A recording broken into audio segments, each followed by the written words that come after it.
मी मीना पानमन, विभाग क्रमांक 1 ची विभाग प्रमुख शिवसेनेची आणि आम्ही आज या ठिकाणी यासाठी आलेलो आहोत की गेल्या महिन्यामध्ये आम्ही या सिद्धिविनायकाला साकडं घातलं होतं की आमचं पुन्हा महायुतीचं सरकार या महाराष्ट्रामध्ये येऊ देत आणि आमचे सन्माननीय एकनाथजी शिंदे साहेब परत एकदा मुख्यमंत्री होऊ दे आणि आमचे आमदार सन्माननीय प्रकाशदादा सुर्वे हे पुन्हा एकदा चांगल्या लीडने त्यांची हॅट्रिक होऊ दे आणि त्यांनासुद्धा कॅबिनेट मंत्रीपद मिळू दे अशी आम्ही गणरायाच्या चरणी प्रार्थना केली होती। आणि गणरायाने आमची एक प्रार्थना केलेली आहे ती म्हणजे पुन्हा महायुतीचं सरकार आलेलं आहे आणि आमचे दादासुद्धा विक्रमी मताने निवडून आलेले आहेत। आता आमची परत एकदा गणरायाच्या चरणी हीच प्रार्थना आहे की आमचे सन्माननीय मुख्यमंत्री एकनाथ शिंदे साहेब हे मुख्यमंत्री झाले पाहिजेत आणि आमचे आमदार सन्माननीय प्रकाशदादा सुर्वे हे मंत्री झालेले पाहिजेत। माझ्यासोबत आमच्या नगरसेविका संध्याताई जोशी, आमच्या संपूर्ण महिला आघाडीची टीम या ठिकाणी गणरायाच्या चरणी साकडं घालण्यासाठी आलेली आहे। जय महाराष्ट्र। मी संध्या विपुल जोशी, माजी शिक्षण समिती अध्यक्षा, नगरसेविका।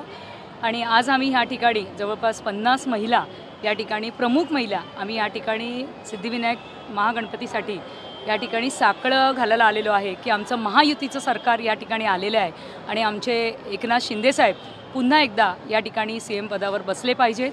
आणि दुसरी गोष्ट आमचे तिसऱ्यांदा निवडून आलेले विक्रमी मताने निवडून आलेले प्रकाशदादा सुर्वे या ठिकाणी मंत्रीपद म्हणून त्यांना मिळून त्यांचाही त्या ठिकाणी विजय झाला पाहिजे। या ठिकाणी आम्ही ह्यासाठी साकडं घालायला गणपतीसाठी आलेलो आहोत।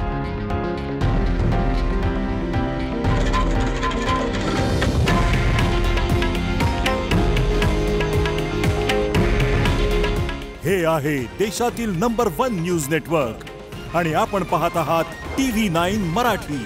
काळजी तुमची, हित महाराष्ट्राचं।